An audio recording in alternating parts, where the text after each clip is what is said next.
Welcome, and thank you for tuning in. You're listening to the Beyond 50 radio program. I'm Daniel Davis. On the program today, we're joined back with a special guest whose book tells us, "Don't tell me to calm down." It's a way that you face your power and find your inner peace. Last time she was on the program, we were talking many ways about how today's society seems to believe that the political correctness of today's environment is the order of the day. In other words, we seem to be chasing what we would like to call a perceived truth in light of the fact that the truth is being buried under the sensitivities and emotions of how someone is feeling. I mean, after all, with social media, that seems to be the order of the day for everyone here. What we're chasing is ways that people relate to us in ways that make us feel great about who we are. That doesn't mean that's the truth. It just makes us feel good. And when we're tired or we don't like when somebody does something that makes us feel a little uncomfortable, and I do mean a very little bit uncomfortable, the next thing you do, you get the "I don't like you" button, and pretty soon you're unfriended. I'd like to welcome to the Beyond 50 radio program today our guest and someone who really makes you believe that you should be telling people, "Don't tell me to calm down," our guest, Erin Donnelly. Erin, thank you for being back on the program today. Hi, Daniel. Thanks for having me. Now, I've come to understand that Facebook is something that you don't like to use too much. I despise Facebook. Yes. Let's talk about that because, there are many reasons that I kind of feel no, I don't kind of. I do feel the same way you do. but what's up with, that particular, is it that particular platform or just kind of social media in general, should we say? Yeah. I'm starting to feel that way a little bit about LinkedIn right now, too. Here's my experience on Facebook. Was that, I've always been the kind of person that, sort of bypasses superficial conversation and likes to get to the heart of the matter. And the people that I know and the people around me know this about me. And, we don't talk about stupid crap, we talk about things that are actually meaningful. We don't talk about the weather. We talk about how the relationship is going. And so I feel like I've been privy to so much honesty from people over the years.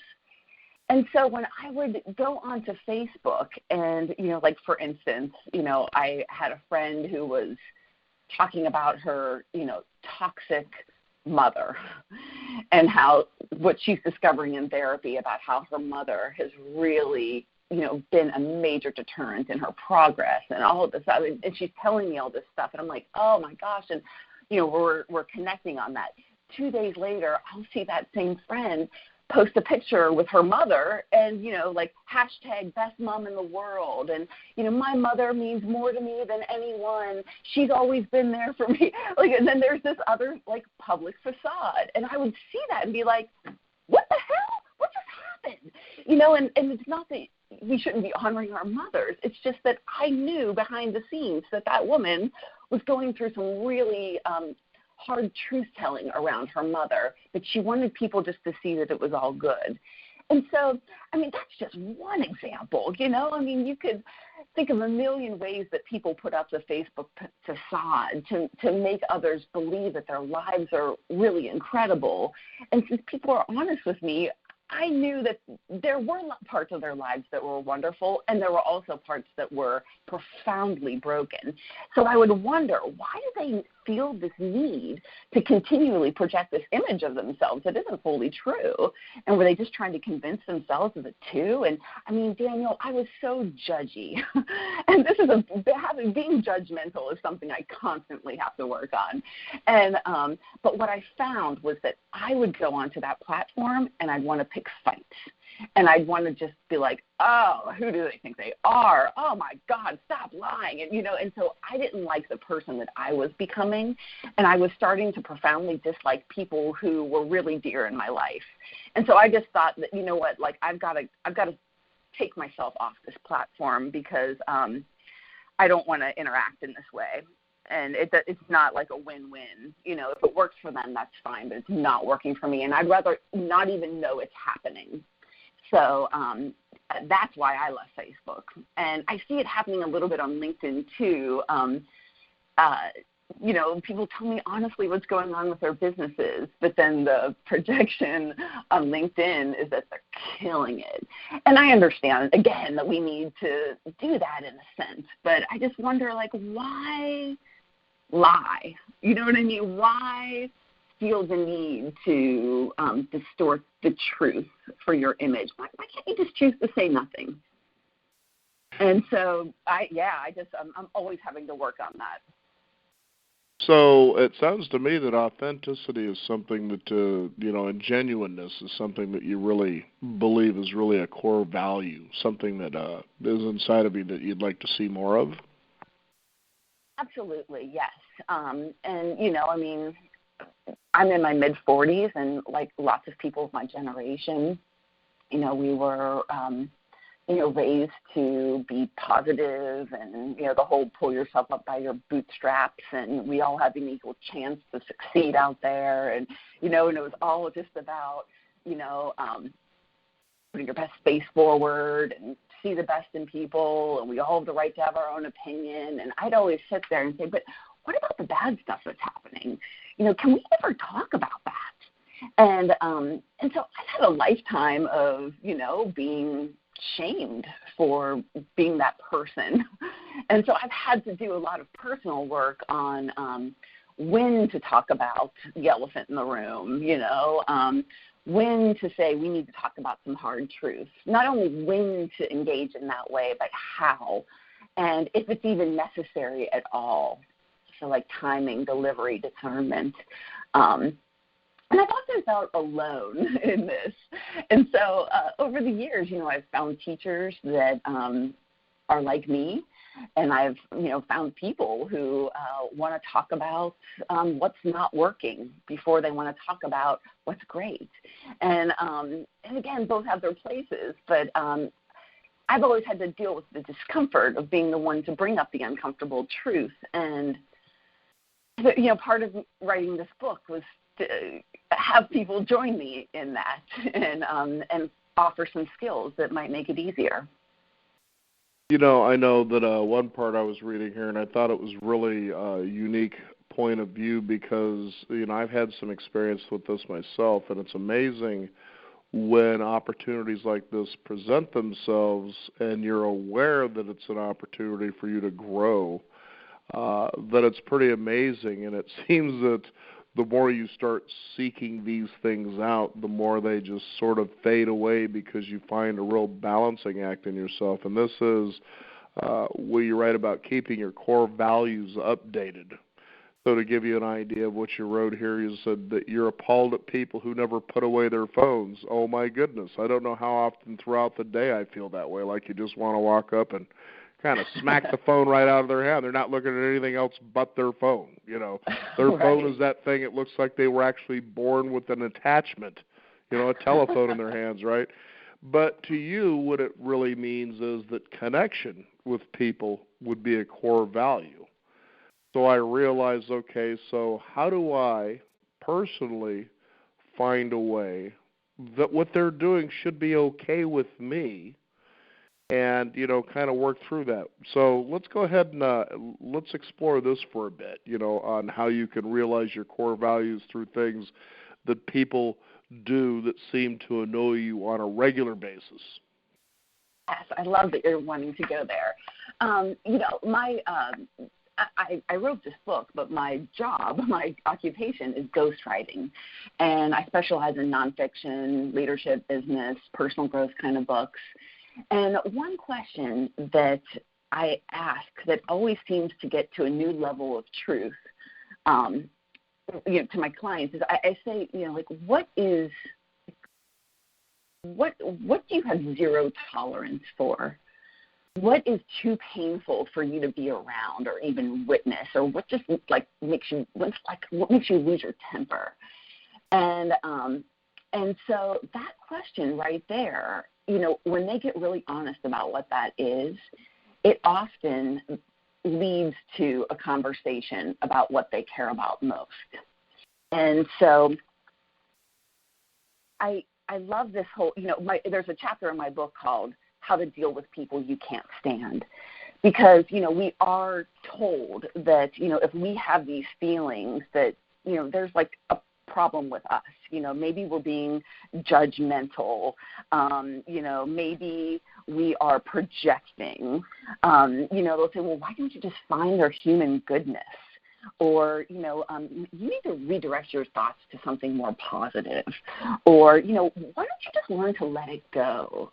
And so, when we have this like anger or hostility or bitterness towards someone, and we're told to smother it in these ways, like I have found that, for me, just does not work. And for so many people too. It's like we need another way to kind of look at this.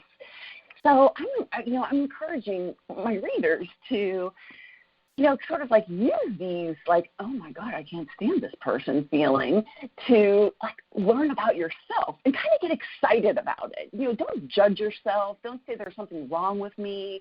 Don't even believe what you think might be wrong with that other person. It's almost like at this point you get a chance to step back and like really take a moment to notice, like, what is it that's bothering me about this person? Like, get clear about it. And oftentimes, we're a little too close to like the difficult emotion to see it clearly.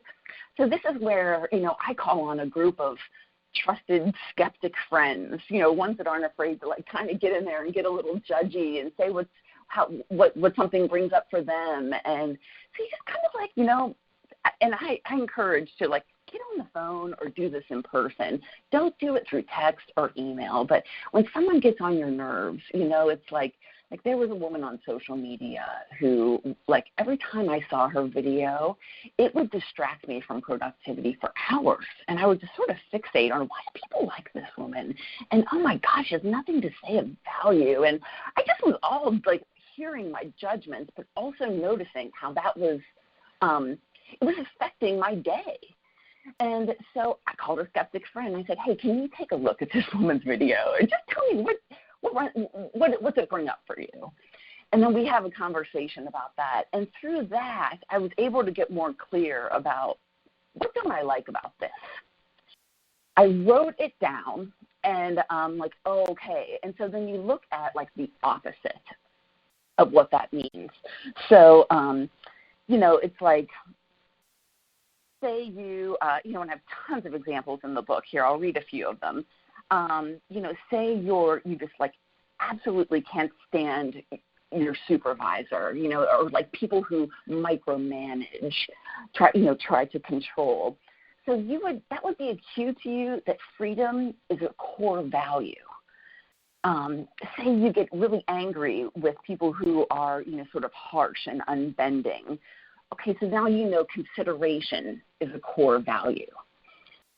You've had it with the people who, we all know the people who, like, want everything done yesterday. And we could just sit around and complain about those people all day. But what is that patience is a core value. You're tired of, like, arrogant drivers on the streets. Well, that tolerance is a core value. So you just kind of learn to flip it on its, like, what's the other side of this? And then once you get that information, like, I go bonkers at people who are texting and driving. And I mean, I have thought about making these little signs that I posted up, like, it's not worth it, stop killing people. I've had a lot of fun thinking about how I can school people on the streets. But the truth is, what that means for me is that safety is a really core value for me. And I fear people's safety, theirs and others, when I see this. And so it brings up my own fear around safety. So since I cannot do anything about that person texting and driving, I have to say, okay, where's my phone right now? Am I glancing at it at a stop sign? Am I committing the same crime too? And then also, knowing that safety matters to me, I can find places in my community where safety is needed. Maybe volunteer to be, a doorkeeper at a local event, or maybe this means that I want to be part of working at a domestic abuse shelter, or working with the homeless. I mean, So it's just like, let this be a cue, like that you kind of get excited, like, oh, I was like hating on that person. Let me find out what that means. So then you actually learn about your value, and then you come up with some constructive things to do with it. And that's so true, because life presents you opportunities in the most unique ways. And I know that one of the things I know my wife had brought up years ago was something known as the Sedona Method. And apparently its creator was somebody who was literally pretty much lying on his deathbed with a terminal illness. And he was a physics engineer or something like that. And as she was describing, what had happened is he actually reversed his disease. And basically what it was is he just started doing a mental, spiritual cleansing of his life to such a degree that, for instance, as we're talking about someone that's on their cell phone, they just don't seem to be having their, and you're irritated by that. He would clear that to a point that he would actually be, as she would say, I'm trying to think of the right word here, that you were sort of even about the whole thing. You didn't really, it wasn't that you're uncaring, but, it doesn't bother you and you're not excited about it. You're just right in the middle about the whole thing. And so he went through this whole process, and apparently within something like 11 so months, literally cleared himself of this disease entirely. And then he decided to write a book known as the Sedona Method. And it got to a point where even people who want to achieve goals, for instance, if they can get to a point, of that kind of balance, that neutrality, I guess is the word that I'm looking for, that things actually become very easy. And then you start realizing sort of the genius in that, much like what we're talking about here today, and you realize how often we get in our own way, especially with very subtle subconscious opinions. For instance, the person holding the cell phone or texting as they're driving, things like that. And rather than looking at them like, man, I wish they would, whatever the case is, you say to yourself, well, okay, like we're suggesting here, what about this is bothering me? And kind of learning to grow and discover yourself. Because a lot of times I think we, especially this day and age, in the last, say, 30-plus years, we've become a reactive society based on the fact that that's how we've been conditioned in some ways. What would you think about something like that? Yes. You talked about, when people want to achieve goals and, like we want things to become easy. And so much of, and you use the word neutrality, which I really like, because I think part of the problem here is that our society focuses largely on positive thinking, and actually, I know you actually talk about what's called oppressive positivity.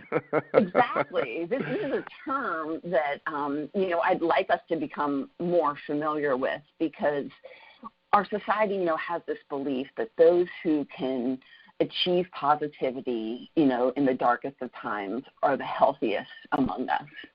And that those who walk around with this eternal sense of optimism should be revered, and that, this is what we should strive for in life. And those people are rewarded too. And so it's almost like we have placed so much attention on positivity that we've become really intolerant of negativity in others and in ourselves. And it's so sad to see, and I feel like we need to get some balance in it, in this, because, people are, especially in the workplace, are constantly being shamed for being negative. And, part of writing this book was talking to people in marginalized and oppressed communities and realizing that, me as a, white woman with a lot of privilege, I get upset about, oppressive positivity, people telling me to be positive. But when you are part of a marginalized and oppressed community, this is just like so manipulative and harmful and gaslighting, because, when these people are experiencing oppression in some way, shape, or form, and they go to talk about it, like I need to express what just happened to me, or, this was hurtful, and they say, like, what happened? Boom, they're immediately tagged as you're attacking me. This is reverse racism. How dare you? You need to let it go. This is your problem. You're being too sensitive. You can't take a joke. And there's all of this, shame, blame, silencing that goes on for those who want to speak the truth about what they're experiencing. And if you look at our, history in America, the shunning and the silencing of those voices has been top priority. And now that we have this administration that is, rolled back more rights for women than any other administration, is put black and brown skinned people in more harm than they've felt in a long time. A long time. This is like, we're now digging up the past and saying, no, we need to look at all the muck. We need to look at all the dysfunction. And that's why this is such a hard time right now, because it's like, it's so in our faces. And so, these calls for civility, we need civility here. No, actually, this is the time for the pendulum to swing a little bit too far to the negative side. I feel like the fury of the left is both justified and needed. And we won't be at this state of intensity for long, but there's so much that needs to be said, and our tolerance for negativity must grow, because there's a lot of harm being done with this insistence on positivity and this denial and manipulation of the truth that's taking place. And if I may just comment, one thing that was really eye-opening to me in writing this book is that, I shared the idea of it with some of my white teachers, and they said, Erin, you should really talk to particularly black women, about what their experience is with oppressive positivity. And so I have been just in a deep study the last 2 years of, and the last 3 ghostwriting projects I've had have focused on the stories, the research, and the history of marginalized people. And it's just like blown me away how much positivity has hurt us. And so what I learned, too, is in talking to these, to these communities, is that they would say to me, like, wow, I really like that you want to write this book, but do you realize as a white woman who has, been in the personal growth world, that you are just like the coaches and the speakers and all the other inspirational people out there who have been oppressing us for years? Because the truth is that, I've been ghostwriting personal growth stuff for a long time, and then also just like in this field, and it's almost all white voices talking about how to live your best life and how to succeed, and they're just like, this. No one's even asked us if this applies to us. So when there is, the white woman executive coach who is going to, Microsoft to, talk about how to have, how to have success and how to assert yourself, and, they'll say, they'll tell women to, how to have confidence. But yet what they're doing is they're talking to white women about how to survive in a man's world. The truth of it is that if black women assert themselves the way that white women tell them to, it doesn't work for them 9 times out of 10, because the stereotype is just too strong, like the angry black woman stereotype. Right. So, that is, just be assertive. Just lean in. That book, Lean In, by Sheryl Sandberg? That made black women's heads blow off, because they were just like, are you kidding me? This does not apply to us. This is to teach white women how to survive in a man's world. And it was just like, and there was no discussion about oppression. It was all about how we need to change as women. So it was just like, just a disaster. So I realized I was part of this community of self-help that was actually oppressive. Right. And, and if you're not doing these things, or, here's the big one that I see quite a bit. So we're aware of the world of direct or network marketing, for instance. Okay. So you sit there and you see this parade of people that go out there and they share their successes and they're exalted as gurus for whatever reason, selling products, which is basically what you do, is that if you're doing all these things, this should be the result. But imagine that something like right around 80%, I'm just throwing a percentage up there, but it seems like 8 out of 10 people are saying, well, I've been in this 3 to 5 years now, and I'm not seeing anywhere the level of success this person who just came along, been with a company 11 whole months, and all of a sudden, they're exalted with this big figure income, and I'm doing everything these people are telling me to do, and it's just not working. And so obviously the underlying idea is there must be a flaw with me. And I use that sort of a scenario because it's exactly what you're talking about. I mean, yes, they are black and they are women, but you're telling them to do these set of things that, according to you, should help them get over this. And they maybe do these things, but unfortunately they're not getting the result that they feel they were guaranteed. And it's like, did you really look at the terrain and realize, as you were saying, what these people face? Exactly. And it's really, I totally get what you're saying. Right. There's all this diversity, equity, and inclusion. It's almost like required in corporate settings right now, which is fabulous. But who is requiring it of the coaches and the speakers and the authors? Because most of us are white.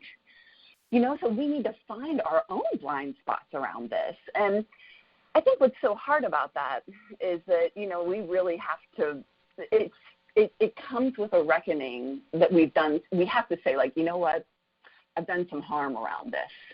And I am just like, and we'll never fully know the extent of it too. And we're always going to be learning. And so we need to have people around us who will, confront us, in a loving way about what we don't know about our message. So when I wrote this book, I included a black woman editor on my team and specifically said to her, I want you to read this and let me know when I sound like an ignorant white person. And it was so fabulous because I wouldn't have suspected, a lot of the suggestions that she made. Like, for instance, she said to me, you know what, why don't you try to not use the word light as something positive and dark as something, difficult or bad, so light emotions or dark sides. She just said, as a white person, it would just be a good idea for you to just stop using those polarities as examples. She said, because really, as a black woman, that whole dark equals bad winds up having an effect on the psyche of people, and it winds up causing problems for me. And she talked about, her experiences being, with dark skin and just, so, and I just was like, you know what, I get it. Oh my gosh. So of course, so that's I don't even want to say it was a simple change because we use light and dark so much. But it expanded my vocabulary and it gave me insight into, a group of readers that I hadn't been speaking to before. And I was able to cause less harm. And so I'm always amazed why, when there's the backlash against, how dare you accuse me of being racist? How dare you accuse me of being sexist? I'm a personal growth writer. It's just, no. Just let's all just say, wow, we all have some learning to do in this department. And isn't that so exciting? Because we're going to learn more about ourselves. We're going to learn more about how to actually relate to people and have our information be absorbed and have it be effective. That's what we want as coaches, speakers, and authors, isn't it? So it requires us to say that we're not fully the experts and that we've made mistakes. And I love that. That just makes us more human. I totally agree. In fact, as you were talking about that, I couldn't help but think about a wonderful documentary I've seen on big wave surfer Eddie Aikau. And for most people who are not familiar with big wave surfing, he was known simply as the Eddie. And he was native-born Hawaiian. And there was a particular time in his life he was really having a difficult time breaching that championship level, mainly because it was dominated by mostly white surfers, as though they invented big wave surfing. I mean, you're talking about a Hawaiian here. And just to realize, for instance, until I had actually met, who became a very good friend of ours, someone from Hawaii, native, their history with the United States, and I realized, oh my goodness, here you keep thinking of people running around, in grass skirts, and doing their hulas, and going to luau's. You realize, you talk about oppression, these people actually got it. We just simply go and we just take their land and their culture literally away from them, And so anyway, to get to this documentary, there was a part in it where there were these two Australians that had come in, and they were just dominating and just making a killing through their own efforts. But they decided to shoot their mouths off about how they were taking over and dominating Hawaii. Now, these were two white Australian surfers.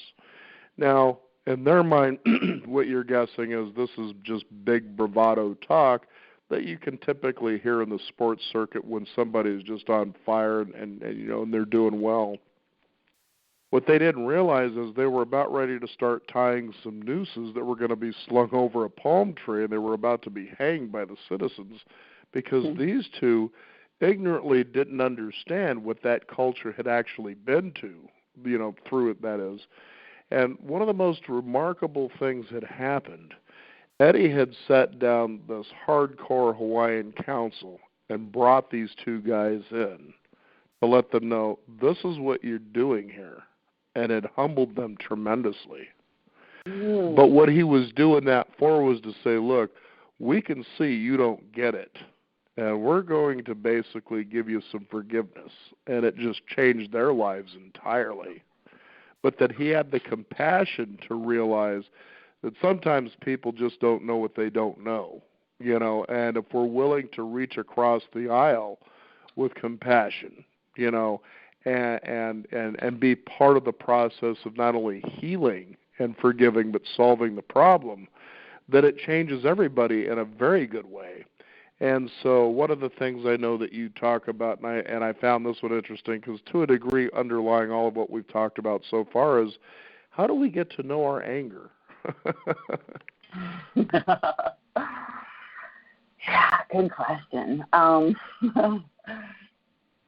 I mean, I'm still just kind of riveted over what you talked about with Eddie. I mean, can we talk about that for a second? Because yeah, he is a fascinating guy. In fact, he gave his life, literally, they were doing, I can't remember what it's called now, but it's where they get to know canoeing, from island to island sort of a thing. It's their way, and it's really an amazing thing.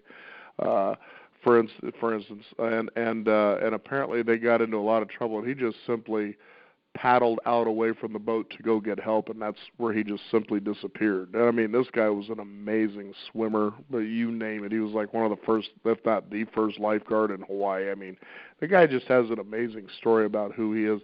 He didn't really totally grow up so easy. And then you look at the fights that he had to fight, in surfing alone, that, hey, I'm better than these guys. What's going on? Sort of a thing. But how he changed personally to become this legend that he did, just simply, and I think it was through reaching across the aisle through compassion, to realize, okay, this is the state and the place I'm in, but this is what I choose to do with it. Much like you were with your ghostwriting and bringing on, the black women, to get their opinions about, how am I doing this and how are you perceiving it? And, sort of, in your way, really changing the way you see things in such a way that, other people can actually benefit from what it is you're really trying to earnestly put out there.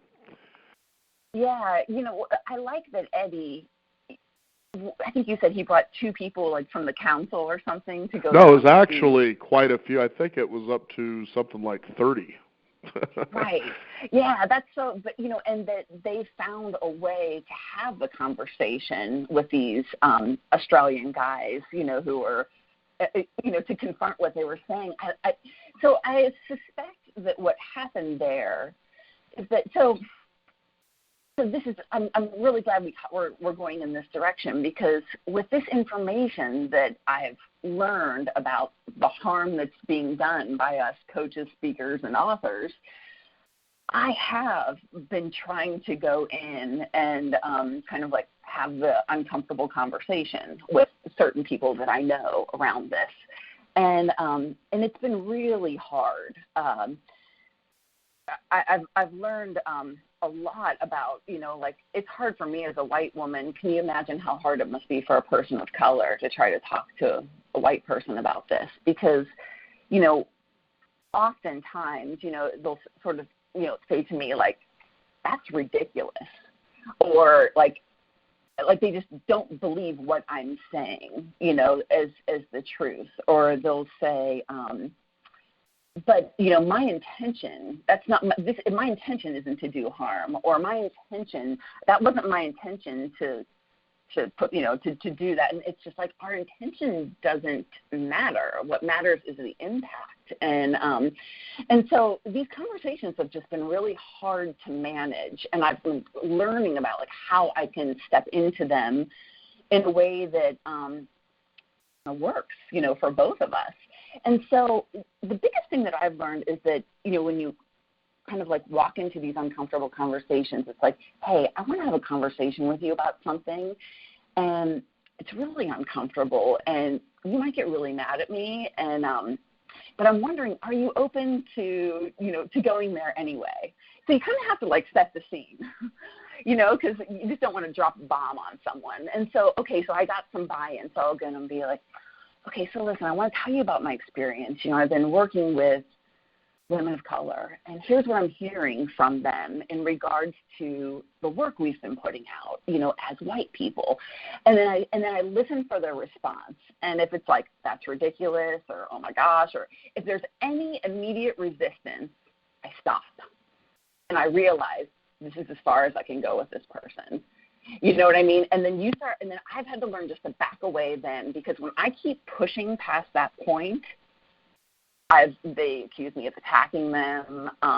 It's an explosion, Right. But so I'm constantly, like, getting buy-in. And then when they start shutting down, pushing back, getting pissed, that's when I'm like, okay, we've gone as far as we could go. I mean, I don't say that, but I'll just say, hey, listen, thanks for stepping into this conversation. Thanks for letting me talk about, what I'm learning. And I really appreciate you being open to what we discuss. And if you want to get into it further down the line, let me know.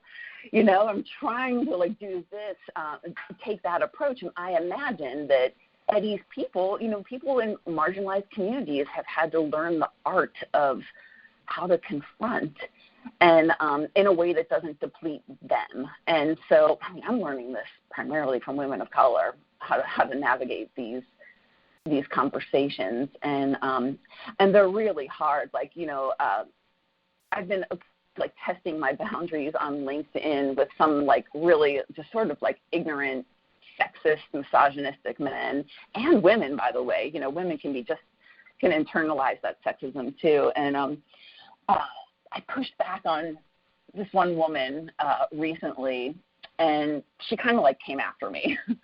And so I thought, all right, I could just unfriend her and or block her. But I thought, she and I have been connected for a long time, and we've had lots of dialogue. And so I just sent her a message, and I said, hey, I said, like, something like, I didn't appreciate your comments. Like, what was up with that? And then she ignored it. She just said, I'm busy doing something. I can't talk about this right now. So, I let, like, 24 hours go by, and I just said, hey, listen, I just want to let you know I'm going to be removing our connection. And,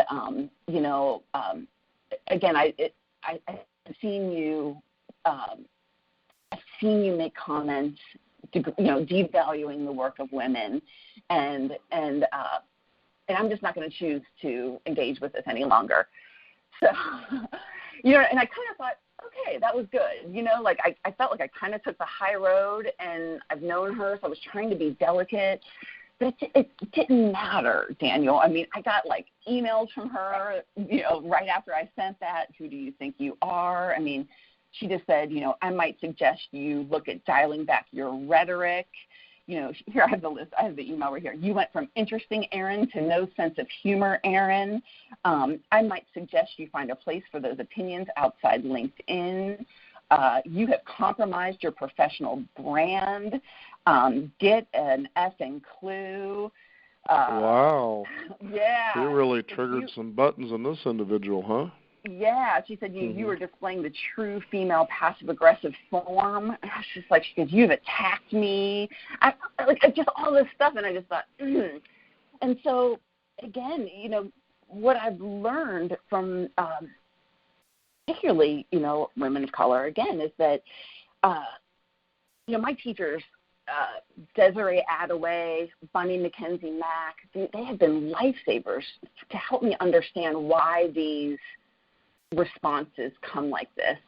So if I can elaborate, like for instance, with sexism, there's two different kinds of sexisms, and I learned this from Bunny McKenzie Mack, that there's it's called benevolent sexism and hostile sexism. And so as a woman, if I'm challenging the status quo or challenging positions of power in any way, then I am subject to hostile sexism, like this email I just got here.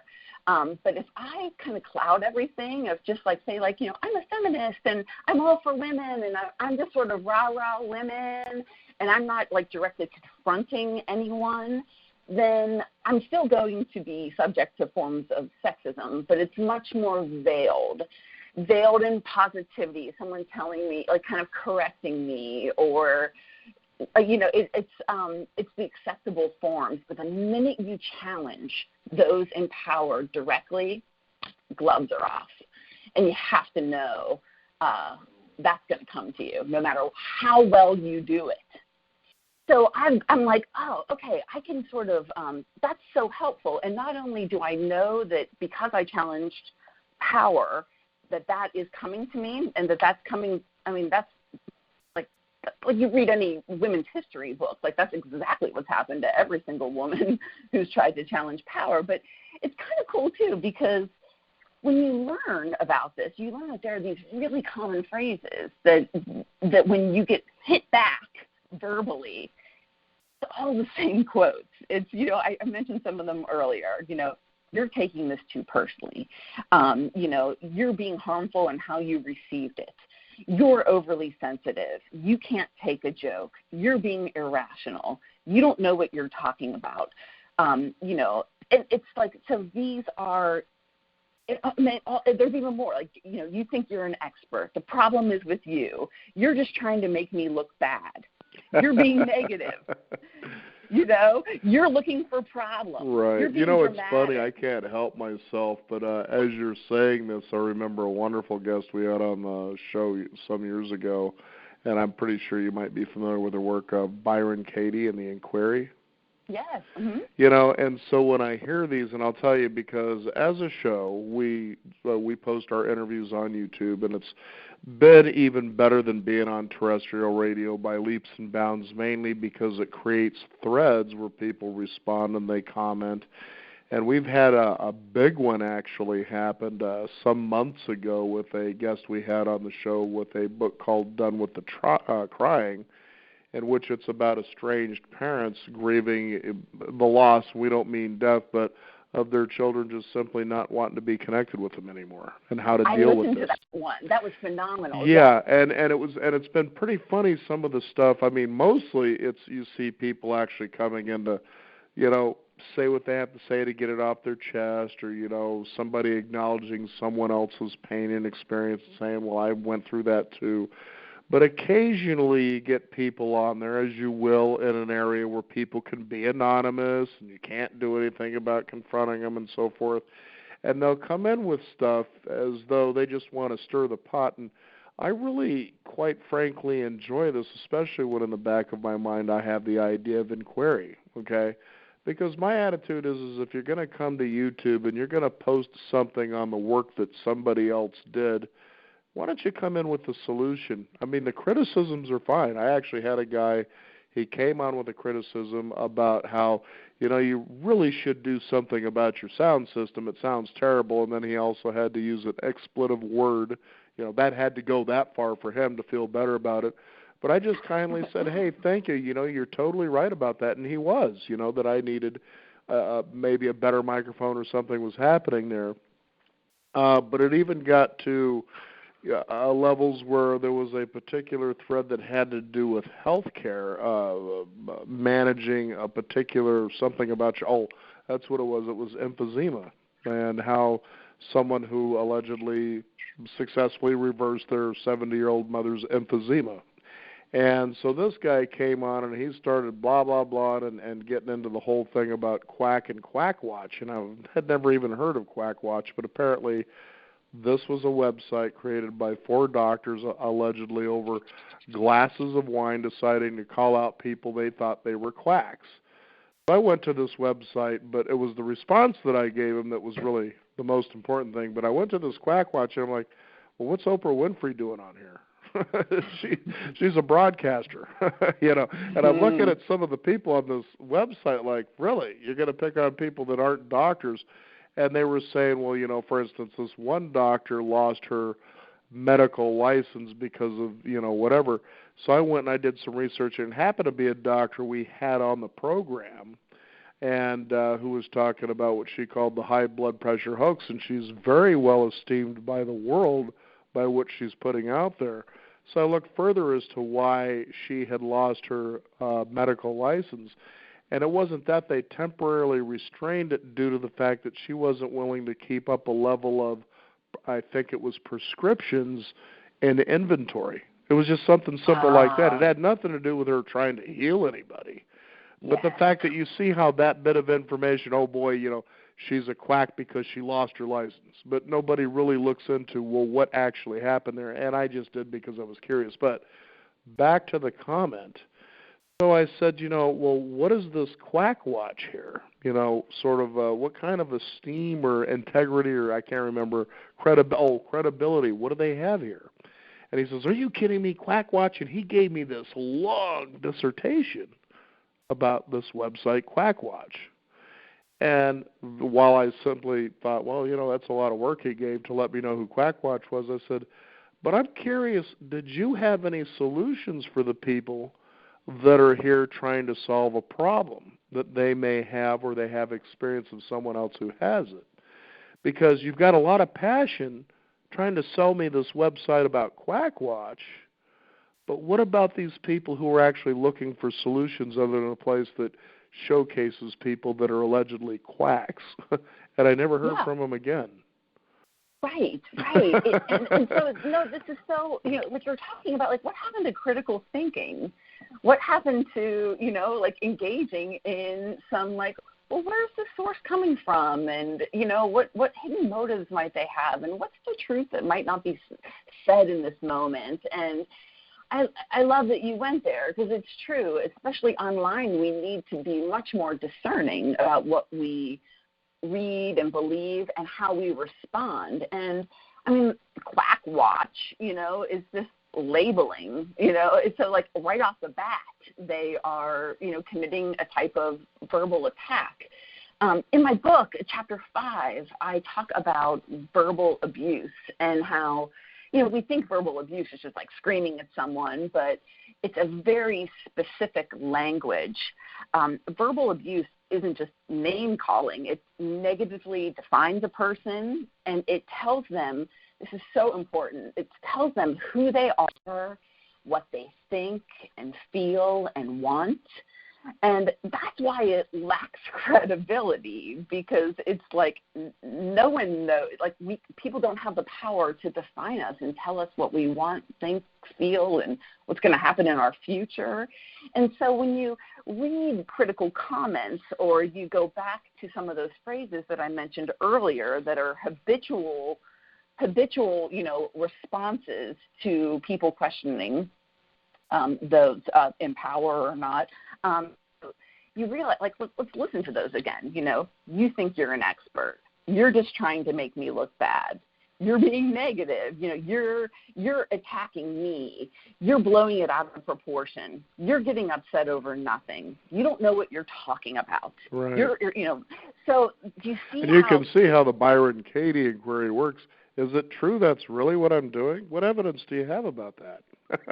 Exactly. Yeah. It's nonsensical. No Right. one has the right to define our inner reality. And so, I think it's interesting. Like, so when we feel ourselves emotional about something and we have judgments and opinions, it's like, I love to just like sit down and like let it rip, like write out every single thing that you believe about this, and then go back and look at it from like, okay, am I committing any verbal abuse in these statements? Right. And then just start taking it out, because that's not constructive. And it's really what's happening when people choose to use that kind of language. They are seeking dominance and control. And it's like you can't even win with a person who only wants to argue like this. Well, and the one no thing compromise. you'll get is plenty of that on the online threads. You want to go ahead and engage somebody in a ridiculous fight. I mean, really, when you think in 100 years, who's really going to care about this exchange? And realize you're going to spend that much psychic energy engaging in somebody that just really is out there probably looking for a fight. And the funny thing is I don't give it to them. And it's not because I'm not interested in that. I'm interested in trying to showcase here's, some solutions to take a look at and see if they help, and I know that that's what we intend to do, and I believe we've been pretty successful at it because we have a really high thumbs-up rating, as well as most of the threads are generally people just being kind to each other most of the time. And that's pretty encouraging. And so, when these so-called, what do they call them, trolls come in, they're pretty much dismissed, or we don't respond, or I just banish them altogether. It's just like, this has no place here. If you don't want to come in here, helping people with what they're seeking, then go somewhere else, That's your choice.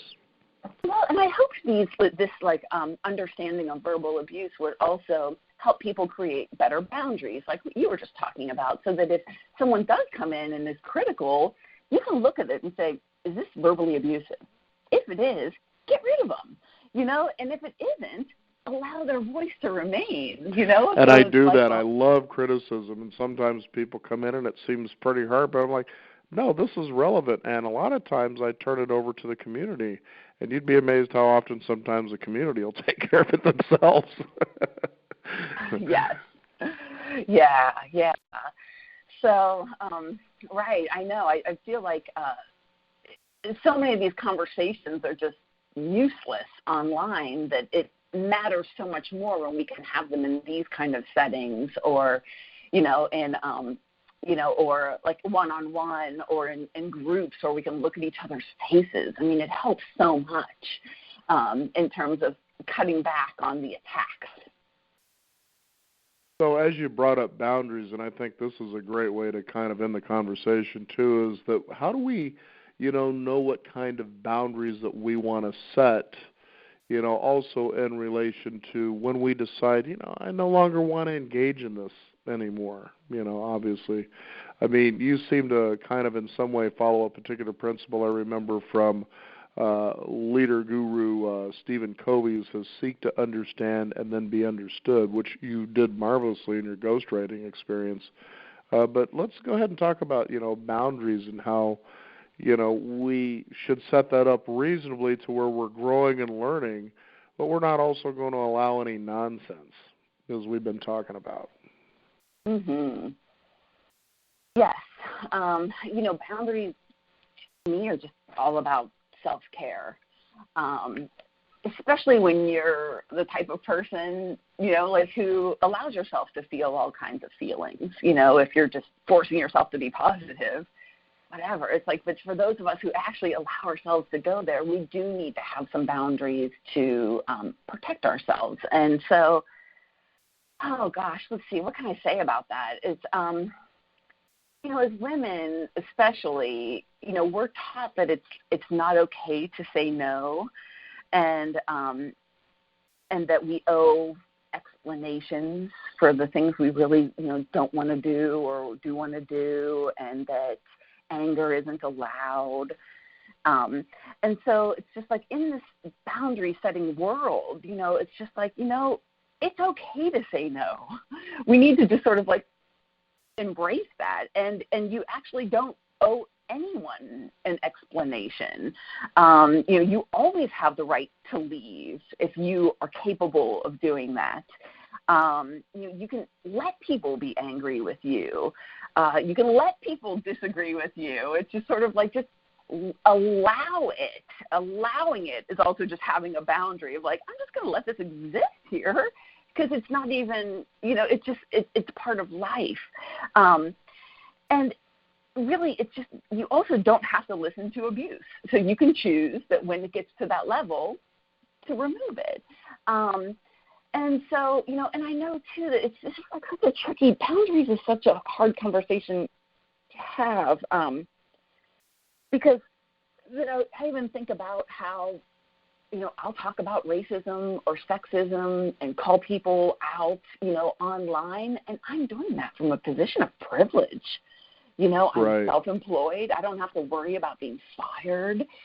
If I lose a client, I'm not going to have to sell my house. It's like I'm definitely doing that from a place of privilege. So I realize that not everyone can sort of be a voice for social justice because they don't have the privilege to do that. And so also just sort of like knowing your own boundaries around like what am I able to stand for publicly, and what risks am I willing to take. And, unfortunately for me, sometimes I don't know that I've crossed a boundary until it hurts, and then like, I see I just went too far. I got to dial it back. And I'm always really working with that and acknowledging the pain of going a little bit too far. And it's, they say you teach what you most need to learn. And I wrote this book because this is like a constant practice for me.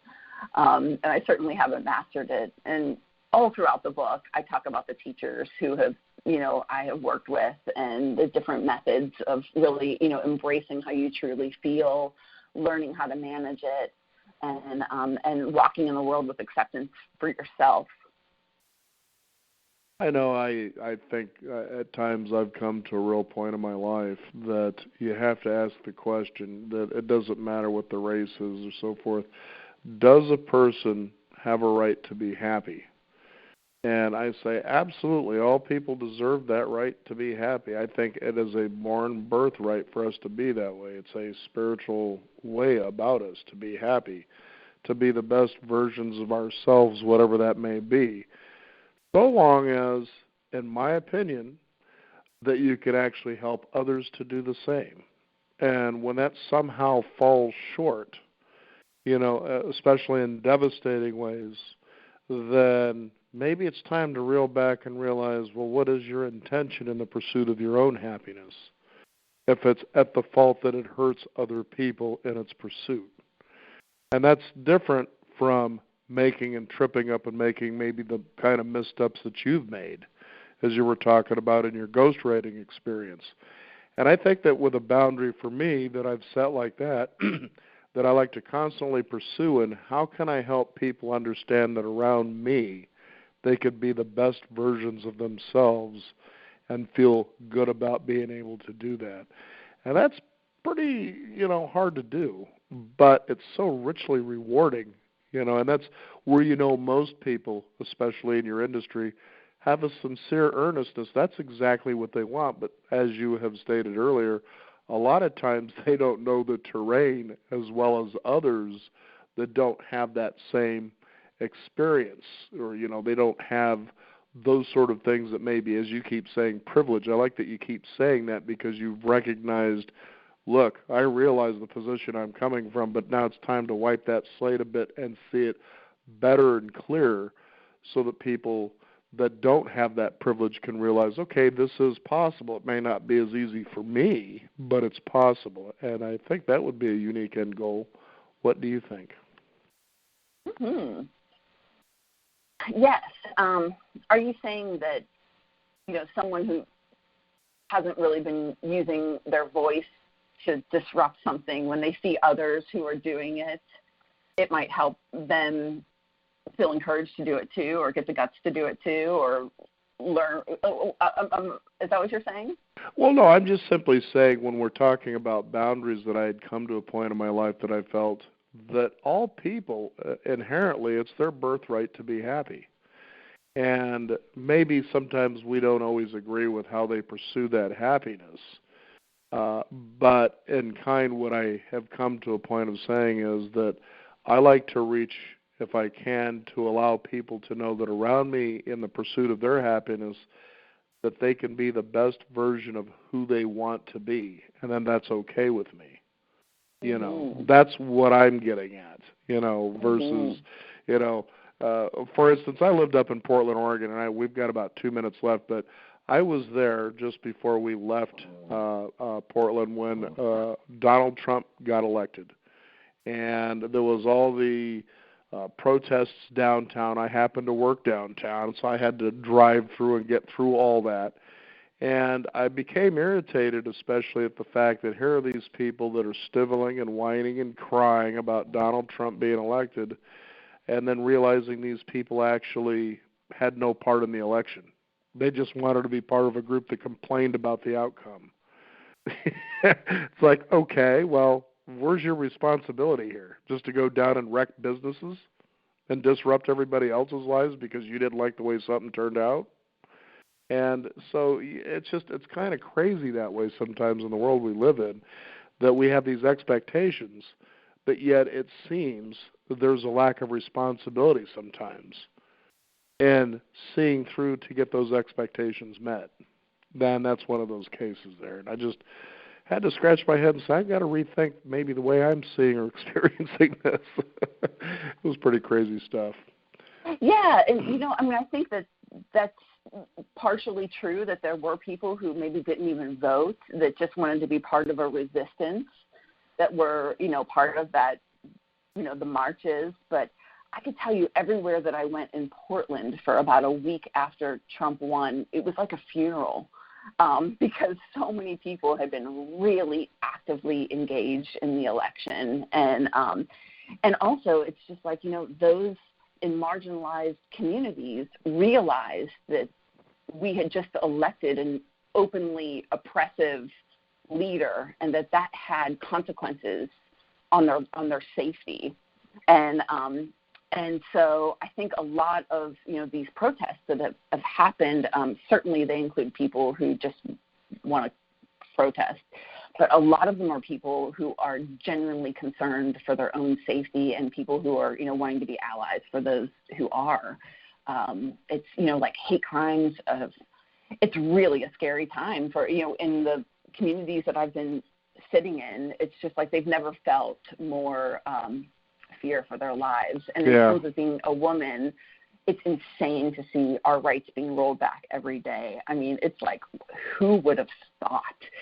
So it's like, it's kind of like we can just sit around and be like, wow, I can't believe this is happening. This is so scary. But like the abortion bill, like, it kills women.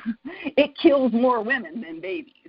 So these pro-lifers who are, we have to like allow them to have their opinion about pro-life, but yet more women than babies are killed, and they refuse to acknowledge that. So what do women have to do? We have to get in the streets and yell about it. You know what I mean? That's what I'm saying. Like some of this fury is absolutely justified and needed, because we're talking about actual physical harm. Plus, we have a leader every day on Twitter who is verbally abusive. And so it's just like, until he's gone, this isn't going to stop. And so I think even, too, like having a bigger view of what a protest actually means and who's participating in it and why is so helpful. Mm-hmm. Well, there it is. I guess we always have terrain of which we can grow, and we'll always have opportunities. The question is, what steps will you take? Yeah. I know, and I love our conversations, Daniel. You and I come from two different parts of the world, and I just love, like, we sort of have a great male-female balance here, and I really appreciate you interviewing me and helping spread these conversations. Well, absolutely. Very enjoyable, definitely indeed. Again, for the listeners out there, the book is Don't Tell Me to Calm Down.